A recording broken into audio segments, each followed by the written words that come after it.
옛날에 이제 내비게이션이 없었을 때는 저희들이 운전하는 게 불편했죠. 그래서 길을 찾아갈 때도 내려서 뭐 가게 아줌마한테 길을 물어보고 그러면서 힘겹게 찾아갔어요. 근데 내비게이션이 있으니까 누구나 쉽게 빨리 찾아갈 수 있게 되었죠.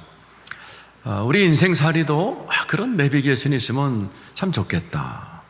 우리가 인생을 살아가면서 길이 막힐 때도 있고 힘들 때도 있고 나는 헤매는데 저 친구는 너무 잘 나가고 부럽기도 하고 뭐 이렇게 인생에 대해서 우리가 잘 살기로 하지만 힘들 때 우리가 꼭 알아야 될 진리가 있습니다.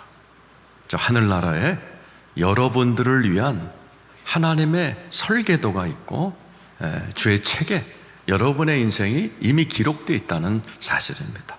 시편 139장 16절입니다. 시작. 내 형질이 이루어지기 전에 주의 눈이 보셨으며 나를 위하여 정한 날이 하루도 되기 전에 주의 책에 다 기록이 되어 있다. 하나님이 여러분을 언제부터 알고 계세요? 여러분이 태어난 생일이 아니에요. 형질이 이루어지기 전에, 창세 전에 에베소서에 나와 있죠. 하나님은 여러분들을 오래전부터 계획하셨고 또 여러분들의 태어남과 죽음과 인생의 모든 것을 주의 책에 다 이미 기록해 놓으셨어요. 이걸 이제 신학적으로 예정론 또는 설계론이라고 그럽니다. 그러니까 우리가 태어나서 인생을 나 혼자서 만들어가고 허우적대는 게 아니고 이미 무언가 하나님이 다 설계해 놓으셨고 예정해 놓으셨고 이미 다 기록된 그런 책이 이미 있다라는 거죠. 이 책도 뭐 여러 가지죠. 허접한 책도 많죠. 얇은 책도 많지만 여러분을 향한 하나님의 이 책은 어마어마한 사이즈라는 거죠. 그 다음 절에 나와 있죠. 시작. 하나님이여 주의 생각이 내게 어찌 그리 보배로우신지요 그 수가 어찌 그리 많은지요. 18절. 내가 세려고 할지라도 그 수가 모래보다 많다. 수가 많다는 겁니다. 이게 수하면 이제 바둑 떠오르죠. 바둑의 묘수가 몇 개나 될까요? 바둑은 19줄 사이에서 일어나는 수많은 변수를 이제 바둑에선 수라고 그러죠. 그게요 10에 172승이 됩니다. 공이 172개라는 거예요. 여태까지 둔 바둑이 하나도 똑같은 게 없고 앞으로 누가 두든 바둑은 똑같은 바둑이 없다는 거예요. 공이 8개면 억이에요. 1억이에요. 8개인데 172개면 어마어마한 거예요.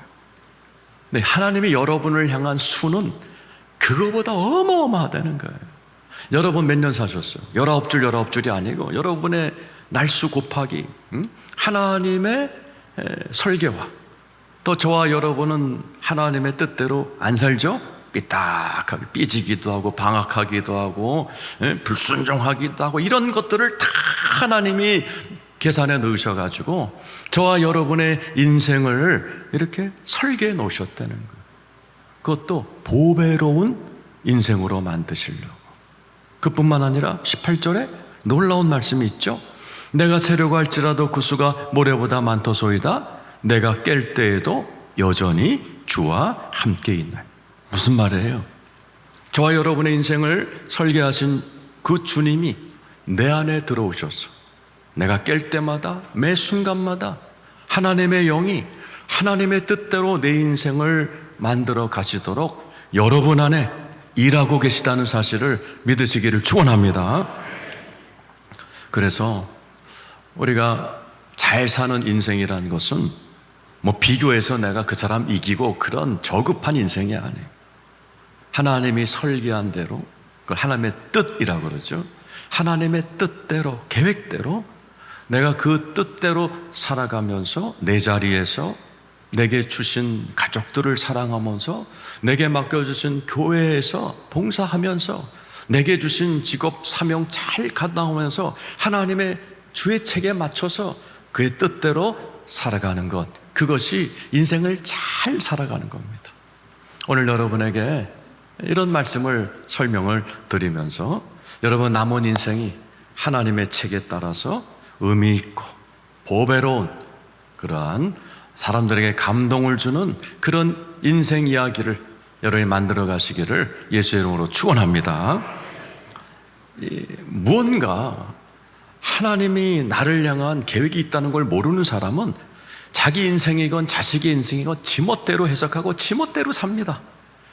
그리고 이렇게 방황하는 분이 많아요. 요한복음 9장 2절 3절입니다. 시작. 제자들이 물어 이르되 랍비여, 이 사람이 맹인으로 난 것이 누구의 죄로 임하니까? 자기니까 그의 부모님. 날 때부터 맹인이 이제 딱 주인공이 됐어요. 그러니까 제자들이 뭐라고 그래요? 이 사람이 장애자가 된 것은 본인의 죄입니까? 부모님이 잘못했는 거를 얘네들이 거두는 겁니까? 이게 그 당시의 세계관이었어요. 여러분도 그렇지 않나요? 여러분이 지금 예를 들어 이렇게 어렵게 사는 것은 내가 젊었을 때 공부 안 해서 뭐 자업자득이지 뭐 이렇게 자기 인생을 이렇게 비관하거나 부모님 때문이야 이건 부모님이 잘못한 걸 내가 우리 조상이 잘못한 거를 내가 거두는 거야 나는 잘못 태어났어 또 이렇게 살아가지는 않나요? 이스라엘도 마찬가지였어요. 장애자가 태어난 거는 본인이 전생에 무슨 죄를 졌든지 부모님이 아주 은밀한 죄를 져서 애가 이렇게 장애자가 된 거야 이렇게 생각할 때 우리 예수님은 그거 아니야. 제3의 해석을 얘기하죠. 그 다음 절이죠. 시작. 예수께서 대답하시되 이 사람이나 그 부모의 죄로 인한 것이 아니라 그에게서 하나님이 하시는 일을 나타내고자 하십니다. 하나님이 하시는 일을 나타내고자 하심이라. 하나님의 일이 있다는 거예요. 하나님의 계획이 있다는 거예요. 장애자건 여러분이 어떤 문제가 있든 간에 여러분의 뜻대로 해석하지 마세요. 대부분 틀립니다. 여러분의 해석이. 하나님의 뜻과 계획이 있다는 사실을 여러분 깨닫기를 축원합니다. 에베소서 1장 4절 5절이죠. 시작.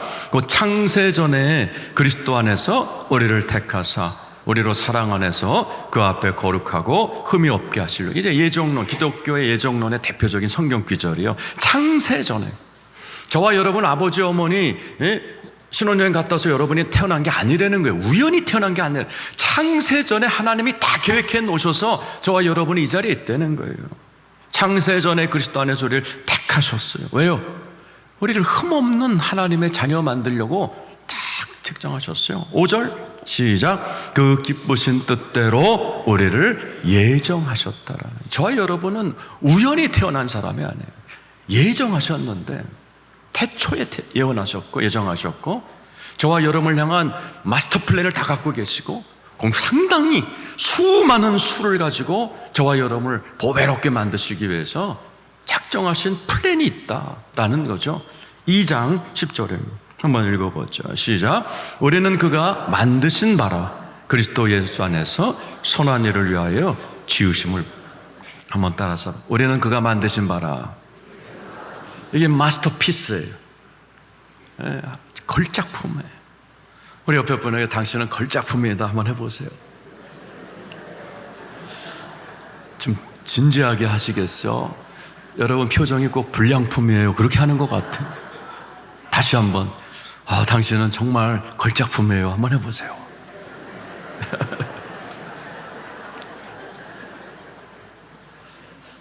마스터피스예요. 걸작품이에요. 이 걸작품이란 단어가 헬라어로 포이에마예요. 포이에마에서 나온 영어 단어가 있어요. 포임이에요. 시예요, 시. 여러분들이요, 한 편의 시라는 거예요. 어거스틴이 이 기도를 가지고 뭐라고 그랬어요? 하나님은 우리의 인생의 저자이시며 그분의 손에서 쓰여지는 우리는 시 한 편이다 그랬어요. 여러분의 인생을 하나님이요 시 한 편으로 만들어 가신다. 시 한 편이 얼마나 감동을 주고 울림을 주고 우리에게 너무나 아름다운 느낌을 주잖아요. 하나님이 여러분들의 인생을 시 한 편처럼 만들어서 여러분들의 인생을 지켜보는 가족들이 자녀들 입에서 우리 엄마 인생은 너무 감동이야. 나 우리 엄마처럼 살 거야. 이런 감동받는 인생을 만드는 거예요. 우리 할아버지 있잖아. 너무너무 존경스러워. 우리 할아버지를 보면 막 가슴이 울려. 나 나 정말 우리 할아버지 너무 좋아. 나도 할아버지 같은 장로님이 되고 싶어. 집사님이 되고 싶어. 이렇게 사람에게 감동을 주고 감화를 주는 시 한 편처럼 하나님이 만드시려고 다 계획해 놓으셨고 내 안에 들어와 계시고 저와 여러분들의 인생을 이끌어 가신다는 사실을 믿으시기를 축원합니다. 히브리서 12장 2절 시작. 믿음의 주요 또 온전케 하시는 이인 예수를 바라보자. 믿음의 주 무슨 말인지 모르죠. 헬라어로 아르케란 말인데 영어로 오서라는 거예요. 저자이라는, 작가라는. 예수님이 작가라는 거예요. 뭘 쓰세요? 여러분의 인생을 쓰시는 거예요. 온전케 하시는 분은 피니셔, 텔로스란 헬라어인데 완성자라는 거예요. 여러분의 인생을 그냥 시작해놓고 흐지부지가 안 된다는 거예요. 스펄전이 이런 얘기했어요. 하나님은 미완성된 원고를 출판사에 넘기시는 분이 아니고 마침표를 팍 찍어서 우리의 인생을 마감하시는 분이다 그랬어요. 믿으시면 아멘 해보세요. 네, 여러분의 표정은 목사님 진작 설교해 주시지. 젊었을 때 이 설교를 들었으면 내가 좀 잘 살았잖아요. 걱정하지 마세요. 하나님은 저와 여러분이 이렇게 이런 설교를 들으면 아쉬울 만큼 실수를 많이 했고 삐딱선 타고 불순종하고 그런 거를 다 하셔서 뭐 하셨다고 그랬어요? 아까 17절에 말했어요. 어마어마한 수를 갖고 계시다는 거예요. 하나님이 어마어마한 수를 가지고 예를 들어 여러분 가운데 누구를 하나님이 쟤 분명히 시집가서 한 2년 교회 안 나온다 저거. 남편 좋아가지고 저거 맨날 헤헤거리고 놀러 다닐 거야 저거. 그러다가 두들겨 맞고 올 거야. 다 하시는 거예요. 아이고 저거 교회에서 시험 들어가고 한 3년 또 방학하겠네. 다 알고 주님이 모든 수를 가지고 우리를 향하여 갖고 계신 플랜이 있다라는 거예요. 그래서 하나님은 우리에게 일어나는 모든 일들을 합력하여 선을 이루어 우리를 한편의 시처럼 만드시는 저자, 작가, 능력자이신 걸 믿으시길 축원합니다. 그래서 여러분 이 설교를 듣는 여러분들은 괜찮아요. 성경에 보면요, 일평생을 개판으로 살다가 막판 1분을 잘 살아서 수많은 목사님들의 단골 설교 인물이 된 인물이 나와요. 혹시 누군지 아세요? 예수님 돌아가실 때 우편 강도예요. 이 우편 강도는요 개판으로 살았으니까 강도죠. 근데 예수님이랑 나란히 이렇게 십자가에 달렸는데 딱 한마디 했죠.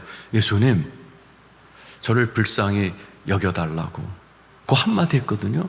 그 예수님 뭐라고 그래요? 걱정하지 마라. 오늘 네가 나와 같이 낙원에 있을 것이다. 걔는 평생 못된 강도하다가 1분 철들은 거예요. 1분. 근데 1분 철들어서 말한 것 가지고 예수님 돌아 2000년 동안 우편 강도는 맨날 왼쪽 강도 이놈은 나쁜 놈, 우편 강도는 착한 놈, 이렇게 이미지가 돼가지고 지금도 영광 돌리는 운 좋은 강도가 된 거예요. 오늘 이 자리에 계신 여러분들도 여태까지 못 살았다 할지 오늘 설교 잘 듣고 살아가시면 여러분의 인생이 한편의 시처럼 감동과 울림을 주는 그런 인생으로 하나님께서 쫙 워낙 글을 잘 쓰시는 분이기 때문에 저와 여러분은 그렇게 만들어 주실 거 믿으시면 아멘 해보세요. 우리에게 면목은 없지만 맨날 삐딱선 타고 실수하고 내 하나님 인생 망가뜨리는 나 같은 놈이지만은 얼마나 감사해요. 내 인생 또한 마스터피스로 걸작품으로 만들어 주셔서 우리 자녀들에게 내 이웃들에게 감동적인 시 같은 인생으로 만들어 주실 하나님께 감사 박수 올려드리겠습니다. 그래서요 성경 안에는 수많은 인생이 나오는 거예요. 인생이요 다양합니다. 주인공 중엔 창녀도 있어요. 창녀. 기생 라합이 창녀예요. 왕도 있어.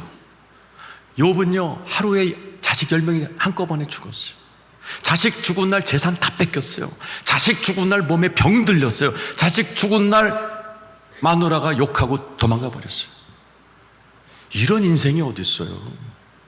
이런 인생이 어디 있어요?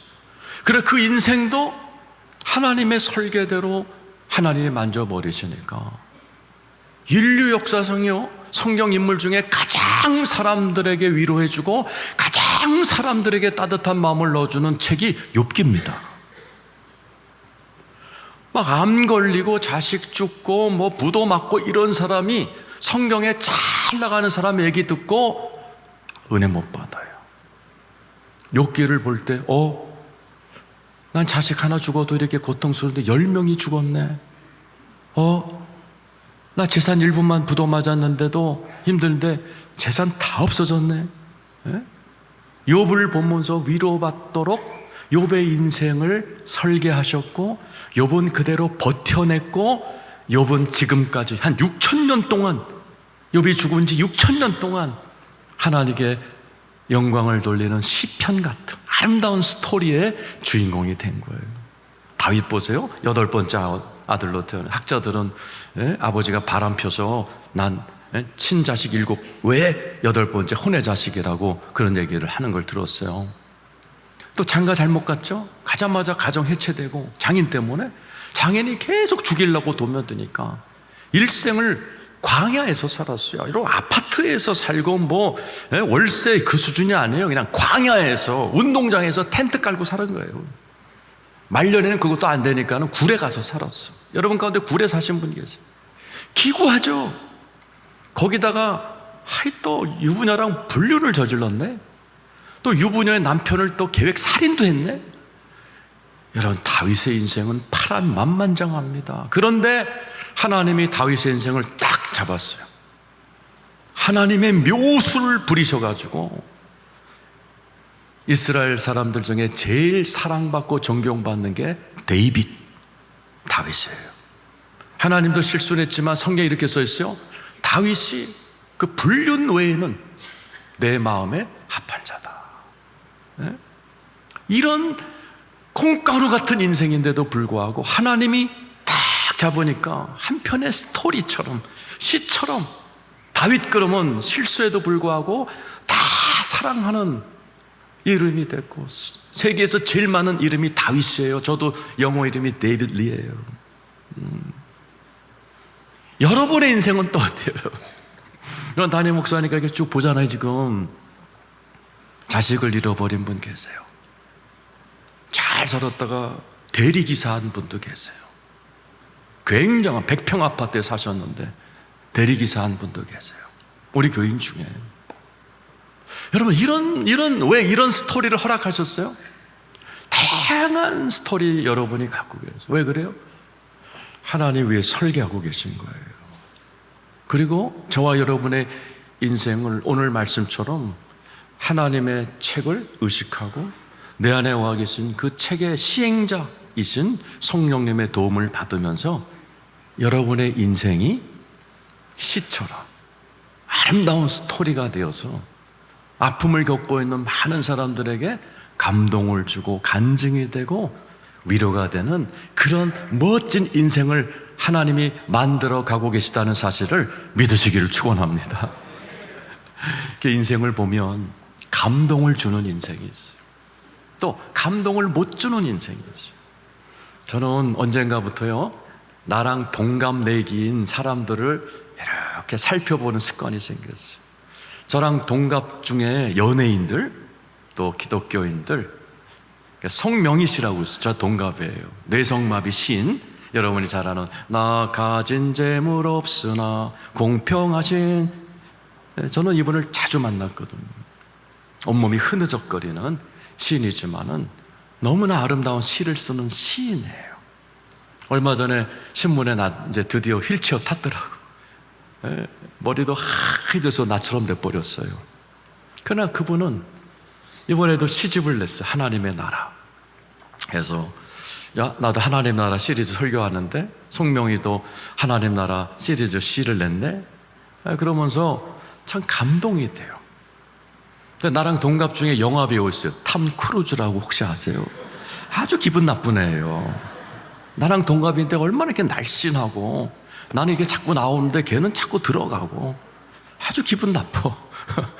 근데 얼마나 유명해요. 근데 그분의 인생은 감동이 없어요. 자기 딸도 감동을 못 받아서 자기 이름에서 크루즈를 뺐어. 아빠가 싫다고. 딸도 감동을 못 받는 인생을 사는 거예요. 예수도 안 믿어. 크리스천 사이언스라고 이단에 빠져갖고 그 많은 돈을 거기다 다 갖다 주더라고요. 바보 같은 인생이죠. 왜 어떤 분의 인생은 감동을 주고 어떤 분의 인생은 이렇게 뭐 세상적으로 화려하지만은 아무런 감동을 못 주는가? 오늘 저와 여러분이 오늘 말씀을 잘 들으셔야 돼요. 내가 내 인생을 쓰면 삼류소설 나와서 그래요. 이제 여러분 가운데도 자기가 쓰는 분이지. 자기 인생을 자기가 써보세요. 삼류소설입니다. 소설 중에 제일 재미없는 소설이 뭐예요? 그냥 좋은 집 태어나서 사랑받다가 좋은 대학 가서 졸업하고 좋은 직장 만나서 예쁜 애랑 결혼해서 토끼 같은 새끼 낳고 잤다. 이 소설 살 사람 아무도 안 사고 누구에게도 감동이 안 되는 아주 재수없는 소설이 돼버리는 거예요. 소설이라는 게 뭐 이렇게 왔다리 갔다리 뭐 이러면서 그래야지 뭐 이렇게 다 와닿는 것도 있고 야 이거 나랑 비슷한데 이거 뭐라서 막 눈물도 나고 감동도 오고 뭐 그래야 되는 거 아니에요? 응? 그래서 우리 주님은 여러분의 인생을 잘 설계하시면 재미있게 우여곡절 파란만장 이래서 여러분의 인생이 조금 이렇게 좀 힘들더라도 지금부터 잘 들으세요. 어떻게 하면 내 인생이 이런 걸작품이 되고 여러분의 가족들, 친구들이 봤을 때 야, 네 이야기는 너무나 멋진 스토리야, 감동이야, 이런 인생이 되는가? 첫 번째, 따라서 하세요. 주의 책을 의식하며 살자. 이제 이 설교를 들었어요. 여러분 이제 빼도 박도 못해요. 위에 하나님의 책이 여러분을 위한 책이 있다라는 사실이에요. 그것을 의식하며 살아야 돼. 존 파이퍼라는 아주 유명한 목사님이 이렇게 했어요. 우리 인생은 하나님이 쓰시는 이야기이며 인생이요 하나님이 쓰고 계신 스토리라는 거예요. 하나님이 주권적으로 쓰신 이야기는 우리 책임 있는 순종을 통해 완성해 나가신다라는 거예요. 그러니까 합작이라는 거예요. 하나님도 쓰고 계시지만 나도 여기서 보조를 맞춰서 같이 쓰는 그 스토리가 내 인생이라는 거예요. 그러니까 너만 쓰지 말고 위에 써놓아 있는 주의 책을 자꾸 의식하라는 거예요. 응? 오늘부터 여러분이 자꾸 의식해야 돼요. 어떻게 하면 되는가? 얼마 전에 미국에서 제가 목회할 때 같이 신앙생활 했던 권사님 한 분이 오셔서 책을 주셨어요. 자기가 썼대요. 세탁소 하는 평범한 권사님이에요. 또 30권밖에 안 썼대요. 그게 뭐냐 그랬더니 자기가 이제 유방암에 걸려서 투병 생활을 하면서 어느 날부터 내 인생을 좀 헛살았다. 그냥 이민 와서 세탁소하고 애 학교 보내고 아무것도 의미가 없더라는 거예요. 그러다 이제 암이 걸린 걸 계기로 자기가 매일같이 묵상을 하고 기도를 하면서 하루하루 깨달은 말씀을 써놨다는 거예요. 우리 아들, 딸, 손주들에게 주려고 30권을 만들었어요. 그래서 이런 얘기를 해요. 목사님, 제가 이렇게 책을 쓰기 전까지는 막 살았는데 막상 책을 쓰려고 하니 하루하루가 너무 의미가 있고 하루하루 내가 제대로 살아야 되겠다는 깨달음이 오고 경각심이 와서 정말 너무너무 좋았어요. 그 책을 받아서 제가 보니까 그분의 일생의 어린 시절부터 사진도 많고 또 이렇게 투병 생활한 모습 깨달은 그런 말씀도 잘 기록되어 있어서 제가 20년 전에 봤던 그 권사님이 아니에요. 전혀 다른, 너무나 성숙해졌고 너무나 깊어진 우리 권사님을 봤어요. 그러면서 그 책을 보면서 제가 감동이 되는 거예요. 제가 목회할 땐 그렇게 감동을 주는 분이 아니셨어요. 나 최근에 그런 아픔을 겪으면서 그렇게 책을 쓰면서 자기의 인생의 스토리를 멋있게 만드신 거예요. 그리고 그거를 책으로 만들어서 자손들에게 나눠준 거예요. 이게 무언가 기록되어 있고 나도 기록해야 된다는 것을 의식하는 사람만이 살 수 있는 진지함이고 또 그런 깊이 있는 삶의 모습이에요. 막 살면 안 돼. 위에 나를 향한 설계도가 있다는 사실, 내 안에 그 설계도를 시행하신 성령님이 와 계시는 사실, 나는 그분과 함께 내 인생을 멋진 시 작품처럼 만들어가야 하는 사명감이 있다는 그 마음을 갖고 살아가니 내 인생에 이렇게 아름다운 그런 스토리가 만들어지는 거예요. 여러분에게 그런 은혜가 있기를 축원합니다. 두 번째는 기도해야 돼요. 마태복음 6장 10절 시작. 나라가 임하시오며 뜻이 하늘에서 이루어진 것 같이 땅에서도 이루어져. 뜻이 하늘에 이미 계시죠? 주의 책에 다 이미 있어요. 난 몰라. 그러니까 기도해야지. 하나님, 내 책에, 하늘의 주님의 책에 내 이야기 어떻게 쓰였는지 모르지만은 하나님의 책과 내 인생이 같아지게 도와주세요. 주님의 책 따라 살아가게 도와주세요. 남의 거 부러워하지도 않을 거고, 남이 나보다 뭐 크게 됐다고 부러워할 필요도 없어요. 그만큼 살면 돼. 예수님이 그랬거든. 예수님이 이 땅에 오셔가지고 시골에 태어나셨어요. 나자렛에서 30년 동안 아버지 가게에서 대패질 하셨어요. 그리고 3년 반 동안 사역하시다가 33 나이에 장가도 못 가시고 돌아가셨어요. 돌아가시면 뭐라 했어요? 다 이루었습니다. 그때 하나님께서 잘했다. 그 예수를 만왕의 왕으로 높여주셨어요. 만약 예수가 오셔갖고 아유 하나님, 이스라엘은 20살이 결혼 정년기예요. 나 장가 갈 거예요. 하나님, 33세 죽기는 내가 너무 아깝잖아요. 99세까지 좀 삽시다. 주님, 십자가에 죽다니요. 내가 이스라엘의 통치자가 돼서 대통령 하나 50년 하다가 갈게요. 막 그랬더라면 삼류소설 나오는 거고, 그 누구도 예수 그리스도로 인해서 감동도 못 받고 구원도 못 받는 아주 이상한 인생이 되어버린 거예요. 예수님이 잘한 게 뭐예요? 성경에 기록된 대로만 살다 가신 거예요. 우리도 그렇게 해야 돼요. 하나님이 나를 향하여 작정해 놓으신 그의 계획대로 겸손하게 그분을 따라가면서 기도하면서 하나님의 뜻과 내 삶이 통일이 되도록 그렇게 기도하는 여러분 되기를 축원합니다. 에베소서 1장 10절이죠. 이게 진짜 통일이라고 그랬어요. 시작. 하늘에 있는 것이나 땅에 있는 것이 다 그리스도 안에서 통일. 하늘에 계신 주의 책과 땅에 있는 내 인생이 통일. 이게 제일 행복한 거예요. 부러울 겸 비교할 것도 없고, 나보다 잘난다고 내가 네 인생은 네 인생. 내가 이제 텔레비에 내 또래의 정치인들, 유명인들 나오면 제가 항상 혼잣말하는 게 있어요. 너는 네 자리에서 잘해라. 나는 내 자리에서 잘할 거야. 그리고 천국에서 평가를 받자. 내가 항상 그렇게 하고 내 일을 열심히 해요. 네. 부러울 거 없어요. 뭘 부러워해? 나는 내 자리. 예? 여러분의 가족. 예? 여러분, 나는 내 자리에 순복음 대국교회 목사로서 교회를 잘 이끌어가고, 조성은 여사의 남편으로서 또 그 여자는 아무 남자나 못 감당합니다. 나니까 감당합니다. 그 사명 잘 감당하고,